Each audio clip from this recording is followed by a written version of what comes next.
What is up, guys? Welcome back to another quick video here on the Fantasy Fellowship channel. Hope you're all doing fantastic. We're going to be looking at the upcoming NFL free agents, specifically the quarterbacks, running backs, wide receivers, and tight ends. All the guys that we're going to care about for fantasy football. So let's just get right into a screen share here, and we'll kind of go by position. If you guys want to click through on the bottom of the video, that's cool too. But I do have a link in the description that gets you guys access to what we're looking at in the video today. And I want to just note some important dates coming up. It's February 14th, so happy Valentine's Day to everybody. Hope you're enjoying the day and the evening. But 2024 free agency, it's one of the next big things to happen, and it's going to set the dominoes for draft and all that good stuff coming up. So it's a huge part of the offseason. February 20th is an important date. Beginning on this date, New York time on March 5th, clubs may designate franchise or transition players. So we'll get some tags, and we'll get some transition tags in there. And then we have the NFL Combine 27th through March 4th. Going to get a lot of information on the incoming rookie class there.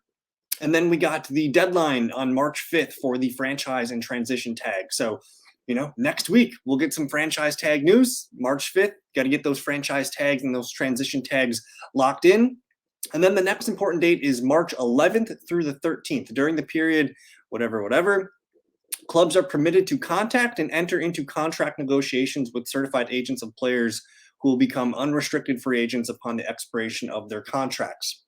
So March 11th to 13th, that's when we're going to start getting all those, agreement notifications. So excited for that. And then March 13th, the league year officially begins. So we got that out of the way. Let's get right into the quarterback position. And I'm going to go ahead and hit the max here on this. The quarterback market is not great overall. There will be one player that everyone's going to be watching for, and that is Kirk Cousins. So the chart, it shows age, where they played, and I don't have the two filled out yet. We'll get that filled out as we update. And then I do have their current average per year made last year, and that's kind of what the chart is filtered by. So Kirk Cousins is the big wig. Don't know if he's going to go back to Minnesota. He seems not sure what's going to happen. I would probably assume that he's going to Minnesota, but you might have some teams trying to pursue him, whether it's the Falcons, the Patriots. There might be some other suitors in there. But and then the value over here on the far right, that shows, and I use SpotTrack to collect all this data, and they put a market value at what they think each player is going to make. Not everybody had a market value in there, so that's why some are blank, but $39.3 million is the estimate. So somewhere in that range for Kirk Cousins. And he's coming off an Achilles tear. As a quarterback, especially a pocket passer, it's not going to be that bad of an injury for him to come back from. So I expect him to play, expect him to get a 2-3 year deal, and hopefully get his final contract locked in. And then everybody else is just, kind of backup material, except for Baker Mayfield down here.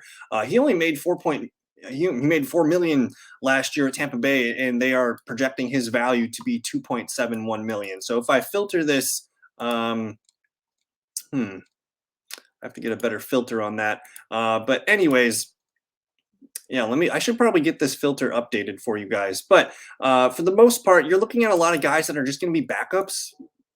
Josh Dobbs, Gardner Minshew maybe could get some money to be a nice backup. Jake Browning should resign with the Cincinnati Bengals. Ryan Tannehill is going to get backup money. We mentioned Kirk Cousins. You have Tyrod Taylor, who's probably going to get backup money. Baker Mayfield, we expect him to stay with Tampa Bay.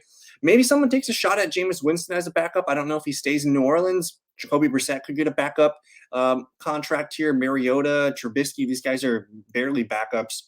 I think Drew Lock has a chance to get some good backup money. Maybe even Sam Darnold, Teddy Bridgewater, maybe Tyler Huntley, Joe Flacco. Maybe he's back with the Browns. I don't know, as the backup, and then maybe Carson Wentz. But you have a lot of guys here, and they're all older than 26 years old, ranging up to 39 years old. So overall, not a great QB market. But hey, I do think that you're going to see some guys get paid. Kirk, Baker Mayfield, maybe one more surprise guy in there, but we shall see. Let's move on to the running back position, which I'm actually pretty excited about. There's some big names in this running back market. And starting with Derrick Henry here, he made $12.5 million last year. His estimated value is going to be about a $10.3 million contract. Probably not returning to Tennessee. I've seen reports of him being linked to the Baltimore Ravens. We'll see where he ends up, but I would imagine he's going to hit his double digits on a yearly contract, and probably got 1 or 2 years left in him, but you got to pay for a lot of mileage and wear and tear there with Derrick Henry. So we'll see. I do like Josh Jacobs, though. He's only 26 years old. Don't know if the Raiders are going to pay him So he could be probably the most exciting. I think he's the most exciting running back on this list. He only made just under $12 million last year. 10.6 million is his slotted money. So we'll see if he can get that. He's going to be probably the most sought after running back. And I think if there's anyone to get paid, it's probably him. Tony Pollard, he regressed last year. It was also his first year coming off of an injury, that foot injury. He only made it. He was franchise tagged last year, so Dallas will have to figure that out. But only 6.5 million in market value for him in his contract coming into this year. So that kind of, to me, says, hey, we don't view him as a bell cow back. He's more of a 1B type back player. Saquon Barkley, still a 1A player. Only 27 years old. He got franchise tagged last year, made the 10.09 whatever million, and he's actually slotted as the third highest back on this list. $9.9 million salary coming roughly for Saquon Barkley. Don't know if he's going to return to the Giants, but we'll see. I'm sure they're going to have to throw some money at him. But hey, that Daniel Jones contract looking a little bad right now. Austin Eckler, 28 and a half years old, only made $6 million last year. Expected to make a little bit more in 2024, $7.4 million. Cordell Patterson, whatever. He made a lot of money last year, though. Gus Edwards, maybe the Ravens bring him back on a cheap deal. Ezekiel Elliott can still play and still be useful. So, $2.7 million contract, not too bad. Devin Singletary, though, he's expected to double up his contract from last year. So upwards in the mid fives for a contract. Maybe he returns to Houston. We'll see if they pay him. And then Clyde Edwards-Helaire, remember when he was a 101 in Dynasty picks. Keeping it moving down the list. So there's some guys that didn't make a lot of money last year that are good running backs, like DeAndre Swift. Does Philadelphia come back for him? He's only 25 years old. Still has, 3-4 years of good football left. And I'm excited to see where he winds up. D'Onta Foreman can be of use. Boston Scott, not so much. Damian Harris coming off a bad injury. Same thing with Cam Akers and J.K. Dobbins. Don't know if these guys are going to get anybody to pay for their injuries. Kareem Hunt's on the list. Rashad Penny's on the list. A.J. Dillon, interesting. I don't think he's going to come back to Green Bay. He's only just a skosh under 26 years old, but he could make some backup money. McKinnon, Murray, some old guys. Kind of excited about Antonio Gibson. He's 25 and a half years old. He should be a useful piece for somewhere. Man, if he signs with the Chiefs or something stupid like that, he's got a lot of good football ahead of him yet. And I just don't think the Commanders used him properly. They let him loose for the first year or two, but really reeled him in, unfortunately. And then Zach Moss, he's showed some bright spots for the Colts last year. Craig Reynolds and Rico Dowdle here. So not a lot of firepower at the bottom, but hey, I like Gibson as a kind of 1B back. I like Dillon. And definitely the guys up here like DeAndre Swift, Singletary, and then the big wigs up here, Eckler, Barkley, Pollard, Jacobs, and Henry. So kind of a decent RB market. We're not going to get paid, but it's a good list of players to keep an eye on. Moving on to the wide receivers. Not the best market for wide receivers. These are the top 10 receivers based on last year's current average per year. Mike Evans, does he go back to Tampa Bay? The market value on him is almost $24 million for 2024. So we'll see if Tampa Bay, doles out the big contract for him. But I know he wants to retire as a Buccaneer. They should give him a good bag in style here. Don't know what's going on with Odell Beckham, but they're giving him an $11.9 million value market. I like Curtis Samuel. He's only 27 and a half. Still has 2-3 years left of some decent football. His target is about $11.5 million. He might be an interesting free agent for a 2 or 3 year deal. Maybe Tyler Boyd goes back to Cincinnati, but they will talk about their other player that they have coming up. Cedric Wilson, whatever. Kendrick Bourne, he had a bad injury, but he was playing pretty well. Maybe he goes back to New England. DJ Chark was just a 1-year deal in Carolina, and he's looking to double his value. He only made $5 million last year, and he played well enough, missed a couple games, but he earned, a double-digit contract that looks like Paris Campbell, whatever. Maybe Mecole Hardman goes back to Kansas City, and Braxton Berrios, whatever. Nelson Aguilar's on the list. Josh Reynolds, maybe he goes back to Detroit. I'm assuming Randall Cobb might retire. We'll see. And then we get to some good names here. Marquise Brown only made about $3 million last year. He's expected to make about $15 million per year. Don't think he's going to go back to Arizona. We'll see where he goes, but he's a big name, still pretty young, under 27 years old. Calvin Ridley, another big name here, 29.1 years old. Didn't make a lot of money last year. He's expected to make $17 million. That's among the most in this wide receiver free agency class here.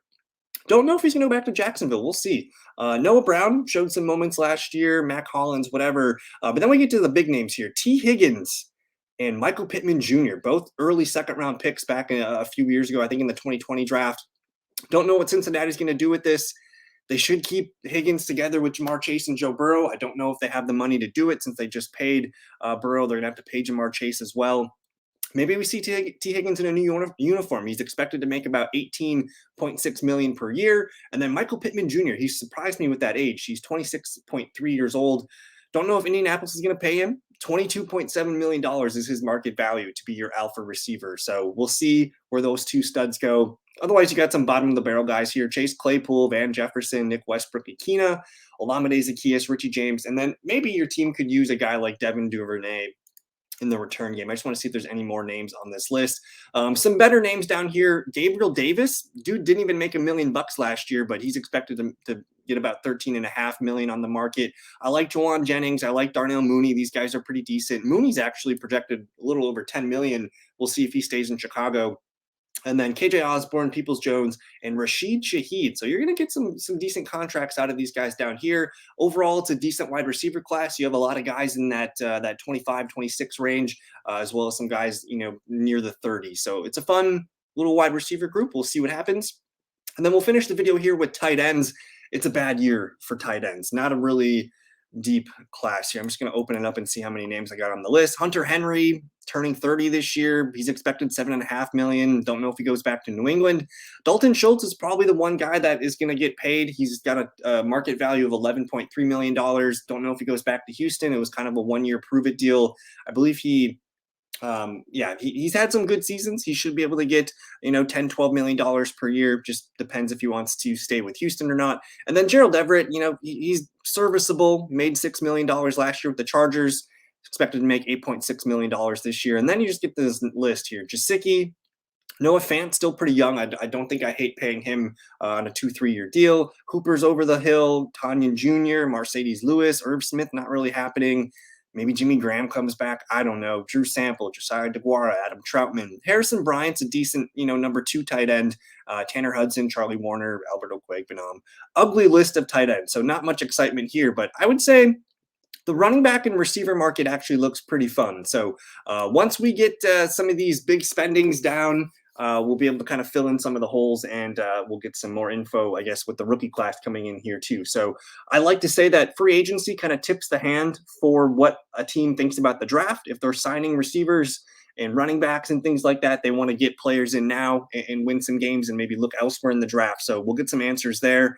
And I'm just excited about it. So in my process right now, I'll be putting out more Dynasty content along the way here in February into March. I also want to I'm starting my projections document. I'm getting the kind of the foundation and the bones and the structure put together in place in here. I don't actually start projecting though until the NFL draft here, because I'm not going to waste my time making projections and then getting these rookies and their landing spots in here. So I'm starting the framework, getting all that put together. And thank you guys for hanging out. Don't forget to like the video, subscribe if you are new, and we'll see you guys in the next video.